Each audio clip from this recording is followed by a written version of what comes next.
Hello everyone, कैसे हो? सब बढ़िया, मस्त हो एकदम सब। तो सब अच्छे होंगे, ठीक। तो आज हम डाइस को खत्म करेंगे। डाइस का लास्ट पार्ट आज मैं आपके सामने लेके आ रहा हूँ, ठीक है, जिसमें मैं आपको डाइस के लैंग्वेज बेस्ड क्वेश्चंस करवाने वाला हूँ, ठीक। तो आज हम लोग डाइस में लैंग्वेज बेस्ड जो हमारे पास क्वेश्चंस बनते हैं वो आज हम लोग सीखेंगे करना, ठीक। तो लैंग्वेज बेस्ड क्वेश्चन करने से पहले कुछ क्वेश्चंस हैं जो मैं आपसे पूछना चाहूंगा, ठीक। देखिए, मान लो हमारे पास कोई एक डाइस है जिस पे काउंटिंग जो पॉसिबल है वो है 1 to 6, ठीक है। उस पे जो काउंटिंग पॉसिबल है वो है 1 to 6। मान लो उस डाइस पर जो हमारा 1 है ना, 1 उसके जो अपोजिट सरफेस है ना, मान लो वो आ चुकी है 3। जस्ट पोस्ट दैट कि हमारे पास एक डाइस है जिस पे काउंटिंग 1 to 6 पॉसिबल है और उस पर जो 1 के अपोजिट सरफेस है ना वो 3 है। तो आप मुझे एक चीज बताओ कि 1 के मतलब कि जो बाकी सरफेसेस बच गई हैं, जैसे 1 के अपोजिट 3 आ गया तो पीछे क्या बच गया, 2 बचा और 4 बचा, 5 बचा और 6 बचा। भाई ये वाली सरफेसेस 1 के क्या होंगी? भाई ये वाली जो सरफेसेस पीछे बच गई हैं, 2 बच गया, 4 बच गया, 5 बच गया, 6 बच गया, ये 1 के क्या होंगी? क्या ये 1 के अपोजिट हो सकती हैं कभी? भाई 1 के अपोजिट तो नहीं हो सकती, क्योंकि 1 के अपोजिट तो एक ही सरफेस आएगी ना एट अ टाइम 3। तो भाई ये सरफेसेस 1 के क्या हो जाएंगी? ये सरफेसेस 1 के एडजेसेंट सरफेसेस हो जाएंगी। ये सरफेसेस 1 के क्या हो जाएंगी? एडजेसेंट सरफेसेस हो जाएंगी। एडजेसेंट सरफेसेस का मतलब ये है कि एक के साथ 1 वाली सरफेस के साथ ही बाकी वाली सरफेसेस का जुड़ा होना, ठीक। जैसे मान लो मैं आपके सामने काउंटिंग लिख रहा हूं, जैसे 1 लिखा, 2 लिखा, 3 लिखा, मैंने 4 लिखा, 5 लिखा। मैं आपको पूछूं 1 के एडजेसेंट नंबर क्या है, आप बोलोगे 2 है। मैं आपको बोलूं 2 के एडजेसेंट नंबर क्या है, आप बोलोगे 3 है। मैं बोलूं 3 के एडजेसेंट क्या है, आप बोलोगे 4 है। 4 के एडजेसेंट कौन है? 5 है, ठीक है। तो यही सेम फंडा हम लोग डाइस में अप्लाई करेंगे। डाइस में जो सरफेस एक दूसरे के अपोजिट होती है ना, वो सरफेस कभी भी एक दूसरे के एडजेसेंट नहीं जा सकती। Two opposite surfaces can never be adjacent to each other. ये बात आप हमेशा याद रखना, ये लैंग्वेज वाले क्वेश्चन में हमें हेल्प करने वाली है, ठीक है। आप हमेशा घर पे जब डाइस के साथ खेलते हो, लूडो खेलते हो, तो आपने ये चीज उस पर भी नोटिस की होगी। जो एक दूसरे के अपोजिट सरफेसेस होती है ना, वो कभी भी एक दूसरे के एडजेसेंट नहीं होती, वो एक साथ जुड़ी हुई नहीं होती है ना। वो एक साथ जुड़ी हुई नहीं होती हैं, ठीक। तो ये आपको अच्छे से क्लियर हो गया होगा एडजेसेंट सरफेसेस क्या होती हैं, ठीक। तो आज मैं आपको डाइस के लैंग्वेज बेस्ड प्रॉब्लम्स करवाने वाला हूं। तो तो ये लैंग्वेज बेस्ड क्वेश्चन से आज हम लोग खेलना सीखेंगे। तो देखिए आपके स्क्रीन पर पहला क्वेश्चन आ चुका है। वो बोल रहा है if 1 is adjacent to 2, 4 and 6 then which of the following statements is necessarily true। उसने क्या बोला? उसने ये बोला है कि अगर 1 के एडजेसेंट 1 के एडजेसेंट 2 है, 4 है और 6 है, तो वो आपसे जानना चाह रहा है कि इनमें चारों में से कौन सी स्टेटमेंट ऐसी है जो ट्रू होगी। तो मेरी बात को ध्यान से सुनना। उसने आपको ये इंफॉर्मेशन दी है कि ये जो 1 है ना डाइस पर, 1 के जो एडजेसेंट सरफेस है वो 2 है, 4 है और 6 है, ठीक। ये 1 के एडजेसेंट सरफेसेस हैं। ये 1 की कौन सी सरफेसेस हैं? एडजेसेंट सरफेसेस हैं। भाई आप मुझे एक चीज बताओ, किसी भी डाइस पर क्या काउंटिंग हो सकती है? 1 2 3 4 5 या 6, यही हो सकती है। तो भाई वो 1 की बात कर रहा है, किसकी बात कर रहा है? 1 की बात कर रहा है। उसने आपको ये चीज बता दी कि भाई 1 के एडजेसेंट एक 2 है, एक 4 है और एक क्या है? 6 है। 1 के एडजेसेंट एक 2 है, एक 4 है, एक 6 है। भाई पीछे क्या नंबर बच गया? 1 बचा, 3 बचा और 5 बचा। आप मुझे एक चीज बताओ कि 1 के अपोजिट सरफेस क्या आ सकती है? 1 के अपोजिट सरफेस क्या आ सकती है? क्या कभी भी 1 के अपोजिट 1 हो सकता है? कभी नहीं हो सकता। भाई क्या कभी 1 के अपोजिट 3 आ सकता है? हाँ जी भाई आ सकता है। 1 के अपोजिट 3 के आने के चांस हमारे पास है, क्योंकि ये सरफेस उसके एडजेसेंट नहीं है 1 के। इसका मतलब ये 1 के अपोजिट होने के चांस हैं। और वैसे ही वही आप 5 को भी देख लो, 5 भी एडजेसेंट नहीं है 1 के, इसका मतलब ये भी अपोजिट हो सकती है 1 के। तो भाई उसने हमें दिया था 1 के एडजेसेंट 2 4 6 है, तो इसका मतलब जो पीछे दो सरफेसेस बच गई है ना, जो उसने नहीं दी है, उसकी पॉसिबिलिटी है कि भाई वो 1 के अपोजिट हो सकती है। तो भाई हमारे पास इतनी ही इंफॉर्मेशन है और हमने इतनी ही इंफॉर्मेशन से इन ऑप्शंस के साथ खेलना है और पता कराना है कि कौन सा ऑप्शन हमारा बिल्कुल 100% ट्रू होगा। तो भाई आप लोग पहले फर्स्ट ऑप्शन पे चलो। भाई वो फर्स्ट ऑप्शन पे बोल रहा है कि क्या 2 इज अपोजिट टू 6, क्या 2 6 के अपोजिट हो सकता है। भाई आप लोग ध्यान से सोचो कि भाई ये जो 2 है ये क्या 6 के अपोजिट हो सकता है। भाई हमें क्या पता, हमारे पास इंफॉर्मेशन थोड़ी ना इतने, हम तो ये 100% श्योर होके तो नहीं बोल सकते कि भाई 2 6 के अपोजिट ही होगा। भाई ये जो 2 है ये 6 के अपोजिट भी हो सकता है और एडजेसेंट भी हो सकता है, जरूरी नहीं है कि ये 2 6 के अपोजिट ही होगा। भाई ये अपोजिट भी हो सकता है, एडजेसेंट भी हो सकता है, हम ये नहीं जानते। भाई ये एक पॉसिबिलिटी है। क्या है ये? पॉसिबिलिटी है। इसका मतलब ये ऑप्शन 100% ट्रू नहीं बैठ रहा है। उसके बाद अगर आप लोग सेकंड ऑप्शन को देखते हो तो उस पर क्या लिखा है, 1 is adjacent to 3, 1 is adjacent to 3। तो भाई अभी आपको वो बोल रहा है कि ये जो 1 है ना ये 3 के एडजेसेंट है। क्या भाई ये बात 100% ट्रू हो सकती है? भाई हम यहाँ पर देख पा रहे हैं कि ये जो 1 है ना 1, ये तो 3 के अपोजिट भी हो सकता है। ये 1 तो 3 के अपोजिट हो सकता है ना। तो एडजेसेंट तो हम श्योरली नहीं बोल सकते। तो भाई ये भी एक क्या है आपके पास, एक पॉसिबिलिटी है। तो ये ऑप्शन भी हमारा 100% ट्रू नहीं बैठ रहा, ये भी रॉन्ग हो जाएगा, ये भी रॉन्ग हो जाएगा। ठीक। अगर मैं सी ऑप्शन की बात करता हूं, अगर मैं किस ऑप्शन की बात करूं, सी ऑप्शन की बात करूं, और एक डी बच गया हमारे पास। अच्छा मैं डी ऑप्शन की डी ऑप्शन को देखता हूं पहले। भाई डी ऑप्शन को ध्यान से देखना, उसने बोला है क्या 3 इज एडजेसेंट टू 5। भाई ये 3 और 5 एक दूसरे के एडजेसेंट हो सकते हैं? क्या ये 3 और 5 एक दूसरे के एडजेसेंट हो सकते हैं? पहले सॉरी सी ऑप्शन को देखो, क्या 3 और 5 एक दूसरे के अपोजिट हो सकते हैं? भाई 100% ट्रू तो नहीं कह सकता कि मैं ये 3 और 5 एक दूसरे के अपोजिट होंगे। भाई ये 3 और 5 एक दूसरे के एडजेसेंट भी तो हो सकते हैं, पॉसिबिलिटी नहीं है ना। ये तो एक पॉसिबिलिटी है कि 3 और 5 एक दूसरे के अपोजिट होंगे, है ना। एडजेसेंट भी हो सकते हैं और अपोजिट भी हो सकते हैं। तो भाई सी ऑप्शन भी क्या हो जाएगा हमारा, रॉन्ग हो जाएगा। ठीक। तो भाई अगर मैं डी ऑप्शन की बात करूं तो डी ऑप्शन में ये बोल रहा है कि क्या 3 इज एडजेसेंट टू 5। भाई बचा ही एक ऑप्शन है तो यही ट्रू होना है। बट आप लोग देख लो, इसकी मैं श्योरिटी देना चाहूंगा। भाई उसने आपको बोल, हमने ये इंफॉर्मेशन पता लगाई थी कि 1 के अपोजिट जहां तो 3 आ सकता है, जहां तो 5 आ सकता है ना। 1 के अपोजिट जहां तो 3 आ सकता है, जहां तो 5 आ सकता है। भाई ये जो 3 और 5 है ना, ये 1 के अपोजिट सरफेसेस होने की पॉसिबिलिटी है। भाई आप मुझे एक चीज बताओ, जो सरफेसेस एक दूसरे के, जो सरफेसेस किसी नंबर के अपोजिट होती हैं, है ना, जो सरफेसेस एक दूसरे के अपोजिट होती है वो कभी भी एडजेसेंट नहीं होती, है ना। बट भाई 3 और 5 है जो, ये तो एक दूसरे के एडजेसेंट हो सकते हैं ना।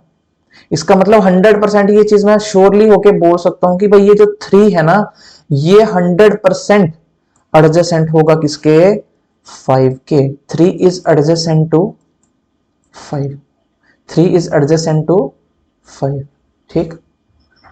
समझ आ गया होगा आपको ये क्वेश्चन अच्छे से। अगर समझ नहीं आया है तो कोई दिक्कत नहीं, आगे ऐसे वाले क्वेश्चंस और बड़े सारे आने वाले हैं। ठीक है, नेक्स्ट क्वेश्चन पे चलते हैं। सेकंड क्वेश्चन रहा आपकी स्क्रीन पे। सेकंड क्वेश्चन में वो बोल रहा है, ध्यान से देखो, जो जो बोलते हैं वैसा वैसा लिखते जाओ।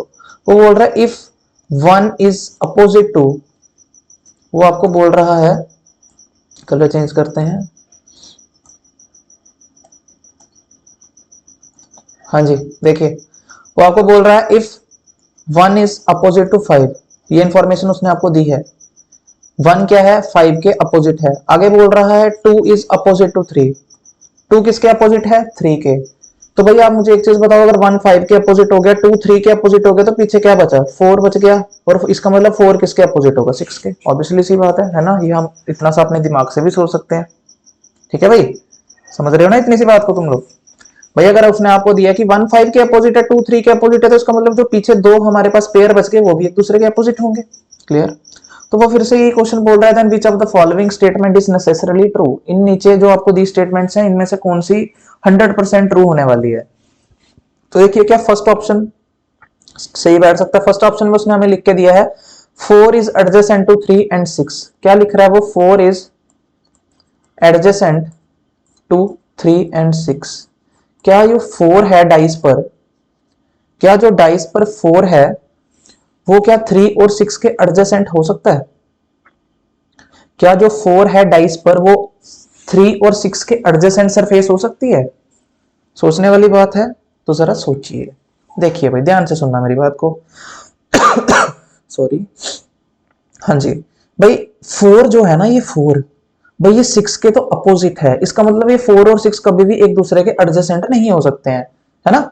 इसका मतलब 4 के एडजेसेंट सरफेस क्या क्या आ सकती हैं? 6 को छोड़ के सभी आ जाएंगी। 1 आ जाएगा, 2 आ जाएगा, 3 आ जाएगा और 5 आ जाएगा। तो इसका मतलब इतनी सी तो बात वो ठीक है कि ये चीज तो इतनी सी हम मान लेते हैं कि 4 है जो वो 3 के एडजेसेंट सरफेस है।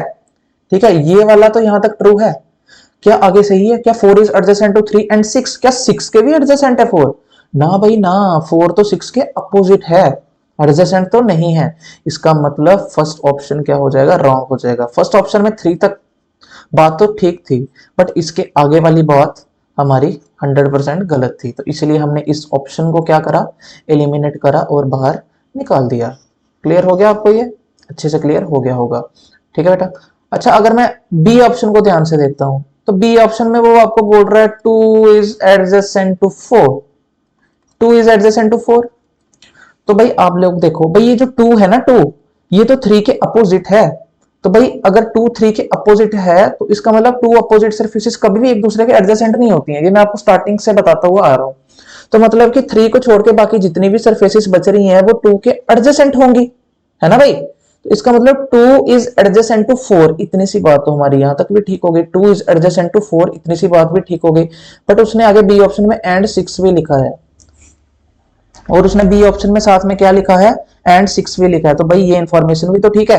2 4 के भी एडजेसेंट है और 2 6 के भी एडजेसेंट है। तो इसका मतलब B option is the correct answer. बाकियों को चेक करने की जरूरत भी नहीं है, बाकियों को चेक करने की जरूरत भी नहीं है। अगर आप क्रॉस चेक करना चाहते हो तो मैं आपको करवा भी देता हूं। देखो सी ऑप्शन में वो क्या बोल रहा है? 4 इज एडजेसेंट टू 5 एंड 6।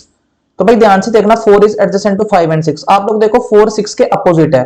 तो भाई अगर 4 6 के अपोजिट है तो एडजेसेंट किस किस के आ सकता है? 1 के आ सकता है, 2 के आ सकता है, 3 के आ सकता है और 5 के आ सकता है ना।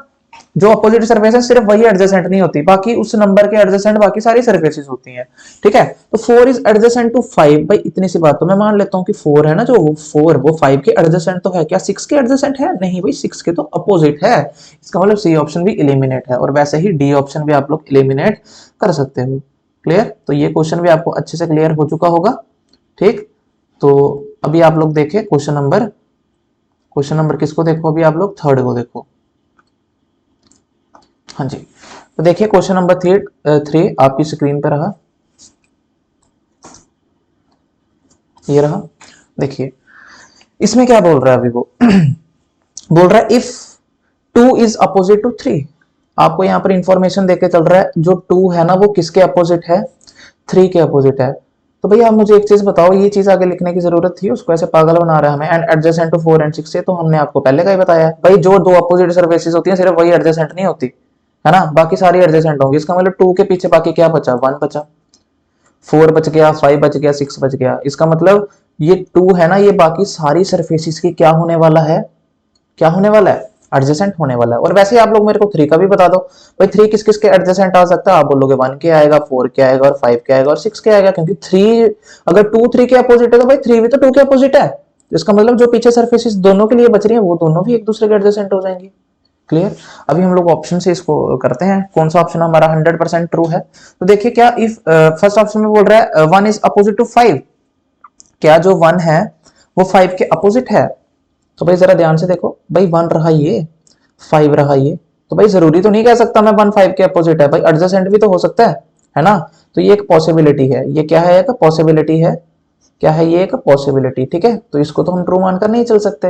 अच्छा, क्या 4 इज अपोजिट टू 6? क्या ये 4 6 के अपोजिट हो सकता है? भाई कैसे बोल सकते हैं 6 के अपोजिट हो सकता है? एडजेसेंट भी तो हो सकता है ना। तो भाई ये भी हम एलिमिनेट कर देंगे। सी ऑप्शन को देखो, 4 इज एडजेसेंट टू 2 एंड 6। भाई क्या ये जो 4 है, क्या ये जो 4 है, क्या ये 2 के एडजेसेंट और 6 के एडजेसेंट हो सकता है? क्या ये जो 4 है ये 2 के एडजेसेंट और 6 के एडजेसेंट हो सकता है? भाई ये जो 4 है ना, ये तो 100% गारंटी है कि 2 के एडजेसेंट तो है।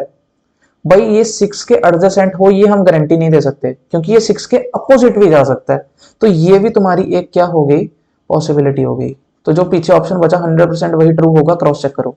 बोल रहा है 1 इज एडजेसेंट टू 2, बोल रहा है 1 इज एडजेसेंट टू 2, तो भाई हाँ यहाँ पे 1 एडजेसेंट है 2 के, और एंड 3, और वही 1 3 के एडजेसेंट भी है, तो भाई हाँ यहाँ पे हमें नजर आ रहा है 1 2 के भी एडजेसेंट है और 3 के भी एडजेसेंट है, तो 100% ये ऑप्शन हमारा ट्रू हो गया।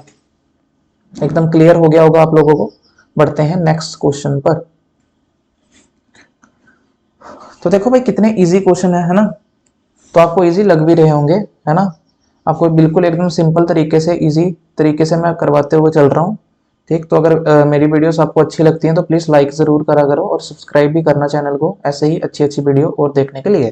तो देखिए फोर्थ क्वेश्चन के अंदर आपको वो बोल रहा है कि 1 इज अपोजिट टू ट्रू, कि जो 1 है वो 2 के अपोजिट है। तो ये आगे फालतू बात लिखी है उसने, एंड एडजेसेंट टू 3 एंड 4 नहीं लिखेगा, ये तो हमें फिर भी पता है कि भाई अगर 1 2 के अपोजिट हो गया तो इसका मतलब जो पीछे 2 को छोड़ के जितनी भी सरफेसेस बच रही है वो एक दूसरे के अपोजिट होने वाली हैं। क्या बच रहा है 3 4 5 6, और वैसे ही 2 के भी एडजेसेंट क्या होगा 3 4 5 6, है ना। जो सरफेसेस अपोजिट है सिर्फ वही एडजेसेंट नहीं हो सकती, बाकी जो भी पीछे सरफेसेस बच गई वो एक दूसरे के एडजेसेंट 100% होने ही होने हैं। क्लियर। तो देखिए अभी ऑप्शन एलिमिनेट करना शुरू कर दीजिए। क्या ए ऑप्शन मेरा ट्रू हो सकता है? क्या 2 इज एडजेसेंट टू 6? भाई जो 2 है क्या वो 6 के एडजेसेंट है? क्या जो 2 हम क्या बोल रहे हैं, हाँ क्या जो 2 है वो 6 के एडजेसेंट है? भाई हाँ दिख रहा है हमें 2 जो है वो 6 के एडजेसेंट है, तो भाई ये तो पहला ऑप्शन ही ट्रू हो गया। बाकियों को चेक कर लो। क्या 3 इज एडजेसेंट टू 4? भाई 3 4 के एडजेसेंट हो सकता है? भाई जरूरी नहीं एडजेसेंट हो, इसके अपोजिट होने की भी पॉसिबिलिटी है, रॉन्ग हो जाएगा। क्या 4 इज एडजेसेंट टू 6? भाई 4 6 के एडजेसेंट भी तो हो सकता है, बट साथ ही साथ अपोजिट भी हो सकता है ना, क्योंकि हमारे पास कोई इंफॉर्मेशन नहीं है इसके लिए, तो ये भी रॉन्ग। क्या 3 इज एडजेसेंट टू 5? बिल्कुल नहीं भाई, 3 5 के एडजेसेंट भी हो सकता है तो अपोजिट भी हो सकता है। तो भाई ये तीन जो लास्ट ऑप्शंस हैं ये हमारे पास क्या है, पॉसिबिलिटी है ना, हम श्योर होके नहीं बोल पा रहे इसमें। तो ये तीनों ऑप्शन हमारे निगलेक्ट हो जाएंगे, A part is the correct answer. Clear. बढ़ते हैं नेक्स्ट क्वेश्चन पे। क्वेश्चन नंबर 5 को ध्यान से देखिए। क्वेश्चन नंबर 5 भी सेम ही क्वेश्चन है जो हमने क्वेश्चन नंबर 1 की तरह करा था। देखिए क्या बोल रहा है इसमें, ये बोल रहा है कि 1 इज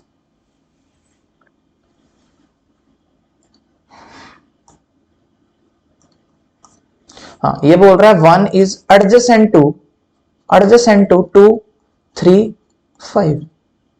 भाई ये बोल रहा है कि जो 1 है ना वो 2 3 5 के एडजेसेंट है। तो भाई आप मुझे इतनी सी बात बता दो कि ये 1 किसके किसके अपोजिट हो सकता है। तो आप बोलोगे अगर 2 3 5 के ये एडजेसेंट है ना, तो जो पीछे नंबर बच रहे हैं भाई उसी के अपोजिट हो सकता है, ये 4 और 6 के अपोजिट आने की इसकी पॉसिबिलिटी है ना, क्योंकि यही नंबर ऐसे हैं जो इसके एडजेसेंट 1 के नहीं है, तो इसका मतलब ये 100% इसके अपोजिट ही होंगे, जहां 4 होगा जहां 6 होगा। तो ऑप्शन से एलिमिनेट करिए। देखिए उल्टे से शुरू कर रहा हूं मैं, डी पार्ट से। बोल रहा है 1 इज एडजेसेंट टू 4। क्या जो ये 1 है ये 4 के एडजेसेंट है? भाई ना ना ना, ये 4 के एडजेसेंट नहीं हो सकता, अपोजिट आ सकता है ना, पॉसिबिलिटी है, तो ये भी रॉन्ग है भाई। क्या 1 इज एडजेसेंट टू 6? क्या 1 6 के एडजेसेंट है? नहीं भाई, 1 तो 6 के अपोजिट हो सकता है, तो ये भी रॉन्ग हो जाएगा। क्या 2 इज एडजेसेंट टू 5? भाई ये जो 2 है क्या ये 5 के एडजेसेंट है? भाई एडजेसेंट भी हो सकता है और ये अपोजिट भी हो सकता है, दोनों के होने की पॉसिबिलिटी है, तो ये भी रॉन्ग हो जाएगा। तो इसका मतलब जो ऑप्शन बचा वही ट्रू है। तो ये आपको दिख भी रहा होगा 4 इज एडजेसेंट टू 6। हाँ जी भाई, ये 4 और 6 क्या होंगे, ये 4 और 6 आपस में क्या हो जाएंगे, एडजेसेंट हो जाएंगे, क्योंकि ये सिर्फ 1 के ही अपोजिट है, इसका मतलब ये आपस में दोनों क्या होंगी, एडजेसेंट सरफेसेस होंगी। क्लियर। तो ये आपको अच्छे से क्लियर हो गया होगा भाई। 6 question is one of the most important question for SSC CGL mains. ठीक है, तो क्वेश्चन नंबर 6 को ध्यान से समझना भाई। देखिए भाई क्वेश्चन देखो, लैंग्वेज वाले क्वेश्चन में आपको लैंग्वेज को ही अच्छे से पढ़ना है, आधा क्वेश्चन ऐसे ही सॉल्व हो जाता है। ठीक है, तो देखिए जरा ध्यान से क्या बोल रहा है भाई वो। देखो बोल रहा है each of the 6 faces of a cube is numbered by one of the 6 digits from 1 to 6। भाई आपको पता है एक क्यूब की कितनी सरफेसेस होती हैं, कितने फेसेस होते हैं, सॉरी कितने फेसेस होते हैं, 6 फेसेस होते हैं। तो वो बोल रहा है कि एक क्यूब के 6 फेसेस पर हमारे पास जो गिनती लिखी है, जो डिजिट्स लिखे हुए हैं वो 1 से लेके 6 तक के ही हैं, जब 1 है या 2 है या 3 है या 4 है या 5 है या 6 है।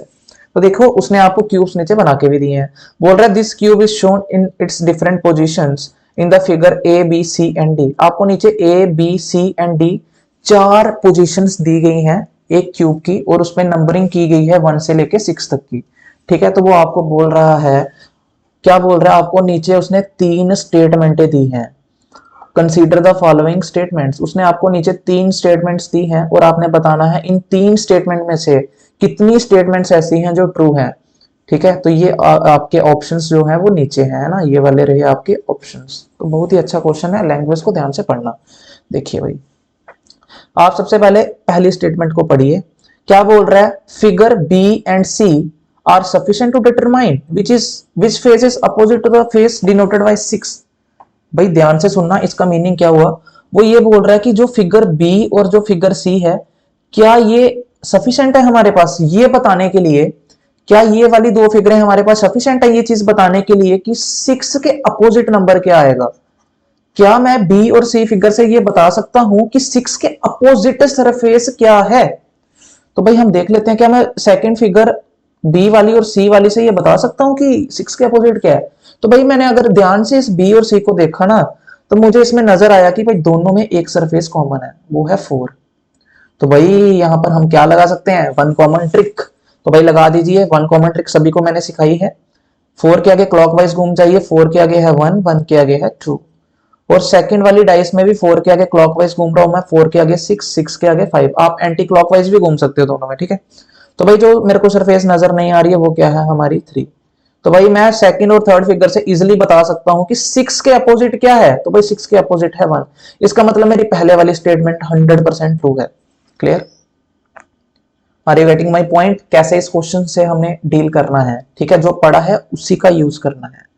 ओके, बी स्टेटमेंट को ध्यान से पढ़िए। बी स्टेटमेंट को अगर मैं ध्यान से पढ़ता हूं तो फिर से ये यही बोल रहा है कि figure B and C are sufficient to determine which face is opposite to the face of 4।